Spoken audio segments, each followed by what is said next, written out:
बच्चों, मैं हूँ आपकी हिंदी टीचर अंजू मैडम और मेरे क्लास में आप सभी बच्चों का हार्दिक स्वागत है। हिंदी व्याकरण के अंतर्गत हम लोग समास पढ़ रहे हैं। समास किसे कहते हैं, शब्द और पद में क्या अंतर है, समस्त पद किसे कहते हैं और समास के कितने प्रकार हैं, इन सब विषयों से संबंधित वीडियो आपके यूट्यूब पर अपलोड है। इसके साथ ही साथ समास के प्रकार के अंतर्गत मैंने अव्ययी भाव समास, तत्पुरुष समास, कर्मधारय समास और बहुव्रीहि समास को भी पढ़ाया है। तो इन सारे वीडियो का लिंक आपके डिस्क्रिप्शन बॉक्स में मैंने दे दिया है, ताकि जिन बच्चों ने इस वीडियो को नहीं देखा है वे डिस्क्रिप्शन बॉक्स में जाएंगे और लिंक को क्लिक करके सारे वीडियो को अच्छी तरह से देखेंगे। हिंदी व्याकरण के अंतर्गत समास एक महत्वपूर्ण विषय है, जिसके बारे में जानना आप सभी बच्चों के लिए काफ़ी ज़रूरी है। परीक्षा में बहुत से प्रश्न जो है समास से पूछे जाते हैं। तो समास के प्रकार के अंतर्गत आज हम लोग पढ़ेंगे द्वंद्व समास। देखिए, द्वंद्व समास, तो सबसे पहले परिभाषा देख लेते हैं। जिस समास में सभी पद प्रधान होते हैं उसे द्वंद्व समास कहते हैं। तो जब सभी पद प्रधान है तो इसका अर्थ यह हुआ कि दोनों पद प्रधान है। हम सभी क्या जानते हैं कि समास में दो या दो से अधिक पदों का मेल होता है, तो कम से कम दो पद तो होंगे ही।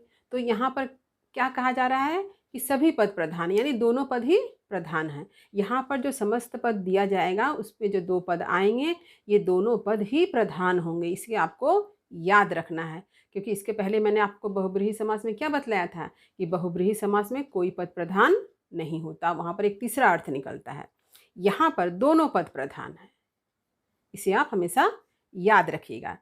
जैसे यहाँ देखिए, सभी पद प्रधान हैं, यानी सभी पद का समान महत्व है। तो जब मैंने ये बात बताई कि दोनों पद प्रधान है, इसका मतलब क्या है कि इसमें जो दो पद का उल्लेख होगा उस दोनों पद का एक समान महत्व है। हम किसी को भी छोटा या बड़ा नहीं कर सकते हैं, किसी को भी मुख्य और गौण नहीं कर सकते हैं। तो जैसे कि उदाहरण में मैंने यहाँ दिया है कि माता पिता, देखिए, तो माता पिता ये जो दो पद हैं, इन दोनों पद का समान महत्व होता है हमारी ज़िंदगी में। हम माता और पिता में से किसी को भी छोटा या किसी को भी बड़ा नहीं कह सकते हैं। दोनों की भूमिका हमारे जीवन में समान होती है, यानी ये दोनों पद ही प्रधान हैं, यानी माता भी प्रधान है और पिता भी प्रधान है। फिर आगे बढ़ते हैं। देखिए, पद एक दूसरे के विलोम या उल्टा होता है। जब द्वंद्व समास की बात होती है और आप उसके उदाहरण को देखेंगे तो आप ये जरूर समझ पाएंगे कि यहाँ पर जिन दो पद का उल्लेख मिलता है ये दोनों पद जो होते हैं वो एक दूसरे के विलोम या उल्टा होते हैं। जैसे आप माता और पिता को ही देख लिए, लिंग की दृष्टि से ये क्या है, उल्टा है ना, एक दूसरे के विलोम है। माता स्त्रीलिंग है तो पिता पुल्लिंग है। ऐसे बहुत सारे शब्द लिंग की दृष्टि से आ सकते हैं, अर्थ की दृष्टि से हो सकते हैं, तो ये विलोम होते हैं। जैसे अगर आपको कहा जाए धर्म अधर्म, ये भी विलोम है। पाप पुण्य, ये भाव की दृष्टि से है। ये दोनों विलोम शब्द हैं। तो जहाँ कहीं भी द्वंद्व समास की बात होगी तो वहाँ हम क्या देखेंगे कि दोनों पद एक दूसरे के विलोम होते हैं। इसके बाद देखिए, कहीं कहीं ऐसे पदों के योग से भी द्वंद्व समास होता है जिनमें से एक सार्थक और दूसरा अर्थहीन अथवा अप्रचलित होता है। अब देखिए, कहीं कहीं आप ऐसा भी देखेंगे कि जब द्वंद्व समास होगा तो द्वंद्व समास के जो दो पद होंगे उसमें से एक सार्थक अर्थ रखेगा और दूसरा का अर्थ नहीं होगा, यानी अर्थहीन होगा। जैसे उदाहरण से समझ लीजिए, अड़ोस पड़ोस। देखिए, एक पड़ोस तो हम समझते हैं, इसके साथ यहाँ क्या लगा है, अड़ोस। इसी तरह से देखिए, चाल ढाल। तो ऐसे शब्द जो होते हैं हम समास के अंतर्गत देखते हैं, वो भी द्वंद्व समास के अंतर्गत, कि एक का अर्थ होता है और दूसरा का अर्थ नहीं होता है। अच्छा, इसके बाद देखिए, चौथा देखिए, समास विग्रह में और, तथा, एवं या अथवा संयोजक शब्दों का प्रयोग होता है। यानी जब समास विग्रह करेंगे, ध्यान दीजिए आप, समास विग्रह में आपको संयोजक शब्दों का व्यवहार करना पड़ता है। वह और भी हो सकता है, एवं हो सकता है, या हो सकता है, अथवा हो सकता है, इत्यादि। तो यानी कि अर्थ क्या है, ये संयोजक शब्द का हम प्रयोग करेंगे। जैसे देखिए, माता पिता एक संयोजक चिन्ह है, तो ये जो संयोजक चिन्ह है इसके लिए हमने संयोजक शब्द का प्रयोग किया है, यानी माता पिता, यानी माता और पिता। ठीक है। अब देखिए उदाहरण, समस्त पद विग्रह। परीक्षा में आपको समस्त पद दिया जाएगा और आपको विग्रह करने के लिए कहा जाएगा, तो आप खूब ध्यान से देखिए। देखिए पहला है भाई बहन, तो क्या विग्रह करके बना, भाई और बहन। रात दिन, रात और दिन। धर्म अधर्म, क्या विग्रह होगा, धर्म और अधर्म। पाप पुण्य, पाप और पुण्य। इधर उधर, यानी इधर और उधर। भात दाल, भात और दाल। बेटा बेटी, बेटा और बेटी। घास फूस, घास और फूस।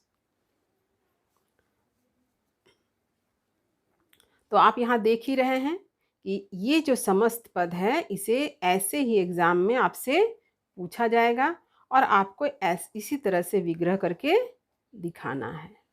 तो आप समस्त पद और विग्रह दोनों का ही अभ्यास अवश्य करेंगे। द्वंद्व समास में मैंने आप लोगों को क्या समझाया कि द्वंद्व समास में दोनों पद प्रधान होते हैं, दोनों पद एक दूसरे के विलोम भी होते हैं।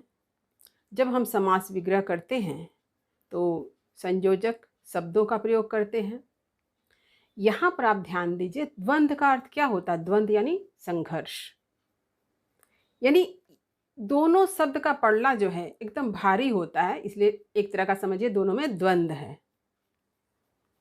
जैसे भाई बहन, रात दिन, ये विलोम है लेकिन दोनों का महत्व एक जैसा है।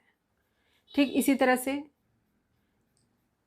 जब दो पद हैं तो उसमें से एक पद सार्थक होता है और दूसरा अर्थहीन होता है। तो इन सारी विशेषताओं को अपने दिमाग में आपको रखना है और आपको समास का विग्रह जब करेंगे तो अपने आप आपको समझ में आ जाएगा कि ये किस समास के अंतर्गत है। जैसे आपको माता पिता शब्द दिया गया तो आपने माता और पिता लिखा, तो अपने आप समझ जाएंगे कि एक दूसरे के विलोम है और संयोजक शब्द का प्रयोग हुआ है, तो ये द्वंद्व समास के अंतर्गत है। कहीं कहीं देखिए ऐसा भी शब्द हो सकता है धर्माधर्म। एक शब्द जैसे है, जैसे एक शब्द है धर्मा धर्म, तो इसमें किंतु धर्म और अधर्म दोनों है, तो ये भी द्वंद्व समास है, इसे भी आपको समझ लेना है। यहाँ किंतु संयोजक चिन्ह का प्रयोग नहीं है, लेकिन धर्म और अधर्म दोनों का ये मिला हुआ एक रूप है। तो उम्मीद करती हूँ कि द्वंद्व समास आपको भली भांति समझ में आ गया होगा। यदि कहीं कुछ समझने में दिक्कत हुई हो या आप किसी समस्त पद का विग्रह नहीं कर पा रहे हैं तो आप मुझसे अवश्य पूछें, मैं आपके हर प्रश्न का उत्तर यथासंभव अवश्य दूंगी। वीडियो को लाइक करें, सभी पढ़ने वाले विद्यार्थियों में इसे शेयर तो अवश्य करें। जो बच्चे मेरे चैनल पर नए हैं वे चैनल को सब्सक्राइब करना ना भूलें ताकि हर नए वीडियो का नोटिफिकेशन उन्हें समय समय पर मिल सके। तब तक पढ़ते रहिए, जीवन में आगे बढ़ते रहिए। मेरी शुभकामनाएं आप सभी बच्चों के साथ है। धन्यवाद।